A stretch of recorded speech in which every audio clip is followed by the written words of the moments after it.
Oke. Assalamualaikum warahmatullahi wabarakatuh. Pada presentasi kali ini, kami dari kelompok 6 akan mempresentasikan pemrosesan informasi dalam belajar.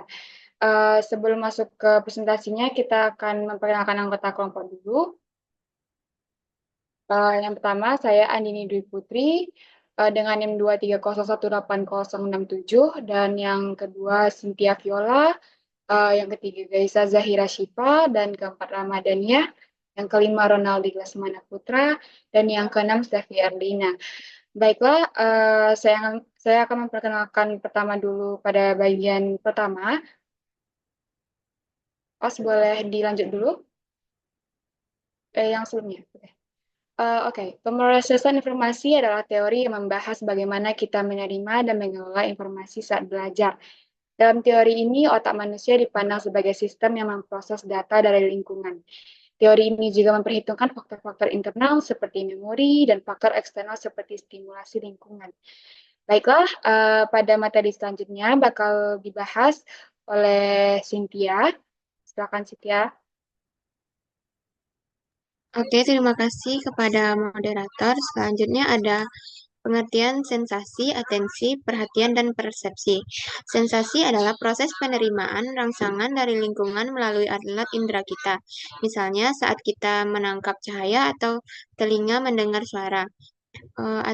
Atensi sendiri adalah fokus pikiran kita pada stimulus tertentu di antara banyaknya informasi yang diterima melalui sensasi. Atensi memungkinkan kita untuk memusatkan perhatian pada informasi yang relevan. Persepsi sendiri adalah proses di mana otak mengorganisir dan menginterpretasi informasi dari sensasi sehingga kita dapat memahami yang sedang kita alami. Slide selanjutnya. Kaitan sensasi, atensi, dan persepsi. Sensasi adalah langkah pertama dalam menerima informasi.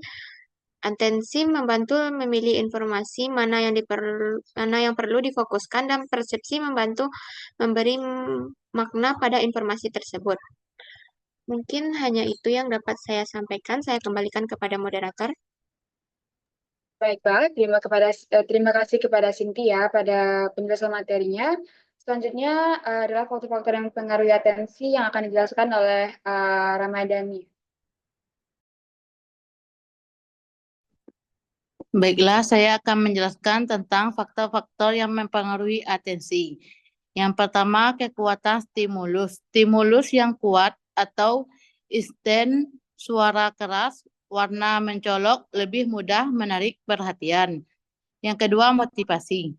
Hal-hal yang relevan dengan kebutuhan atau minat seseorang lebih mungkin mendapat perhatian.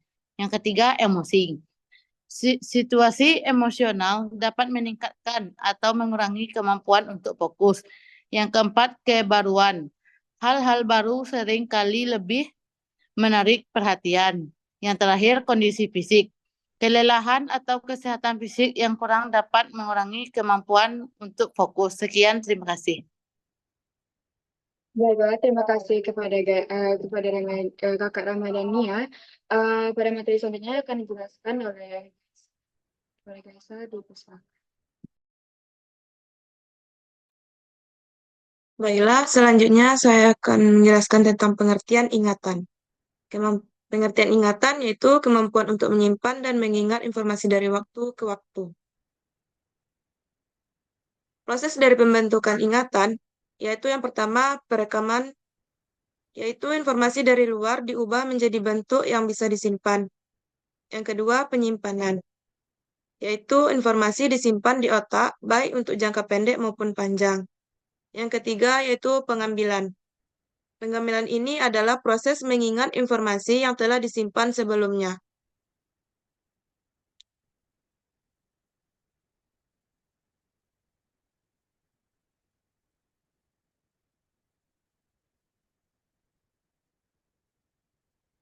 Saya kembalikan kepada moderator. Oke, terima kasih kepada Gaisa. Untuk materi selanjutnya akan dijelaskan oleh Stevi. Pada Stevi dipersilakan. Baiklah, perkenalkan saya Stevi Elena dengan NIM 2103321. Di sini saya akan menjelaskan mengenai lupa. Yang pertama itu pengertian lupa. Lupa adalah ketidakmampuan untuk mengingat kembali informasi yang sebelumnya telah disimpan di dalam ingatan. Selanjutnya, nah, untuk proses terjadinya lupa ini ada 3. Yang pertama, keterlupaan karena gangguan atau interference. Yang kedua, pelupaan karena kegagalan atau pengambilan. Dan yang ketiga adalah keterlupaan karena lenyapnya ingatan.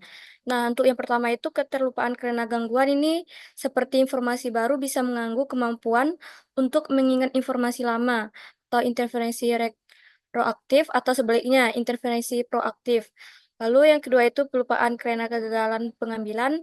Ini seperti informasi tersimpan, tetapi tidak bisa diakses karena petunjuk yang salah atau tidak cukup kuat. Dan yang terakhir, keterlupaan karena lenyapnya ingatan. Ini seperti informasi yang tidak sering diingat atau digunakan bisa menghilangkan seiring berjalannya waktu. Mungkin sekian penjelasan dari saya kembalikan kepada moderator. Baiklah, terima kasih kepada Stevi. Untuk materi selanjutnya akan dijelaskan oleh Ronaldi. Kepada Ronaldi, dipersilahkan. Baik, upaya pendidik dalam mengoptimalkan pemrosesan informasi pada peserta didik dalam proses belajar. Meningkatkan atensi. Pendidik dapat menggunakan variasi dalam metode pembelajaran menggunakan media yang menarik dan menciptakan lingkungan belajar yang kondusif untuk menarik perhatian siswa. Pengulangan dan latihan. Informasi yang sering diulang atau dilatih cenderung lebih mudah diingat dan lebih sulit untuk dilupakan. 3. Membangun kaitan relevan. Membantu siswa mengaitkan informasi baru dengan pengetahuan yang sudah dimiliki dapat meningkatkan proses accounting dan mempermudah retrieval. 4. Menggunakan teknik mnemonik. Penggunaan teknik mnemonik seperti akronim atau cerita dapat membantu mengingat informasi lebih mudah. 5. Membuat lingkungan yang emosional positif. Mengurangi kecemasan dan menciptakan suasana belajar yang mendukung dapat membantu siswa lebih fokus dan mengingat informasi dengan baik. Saya kembalikan kepada moderator. Baiklah, terima kasih kepada Ronaldi. Baiklah, ini adalah akhir dari presentasi kami. Jadi untuk kesimpulannya adalah kita bisa memahami bahwa pemrosesan informasi adalah cara otak kita menerima, memperhatikan, dan mengingat informasi saat belajar. Faktor seperti perhatian, motivasi, dan latihan berperan penting dalam proses ini. Sebagai pendidik, penting untuk menggunakan metode yang menarik dan bervariasi agar informasi lebih mudah dipahami dan diingat siswa. Baiklah, sekian dari kelompok kami. Terima kasih atas perhatiannya. Jika ada pertanyaan, kami akan menjawabnya pada forum diskusi di e-learning. Wabillahi taufiq wal hidayah. Assalamualaikum warahmatullahi wabarakatuh. Waalaikumsalam warahmatullahi wabarakatuh.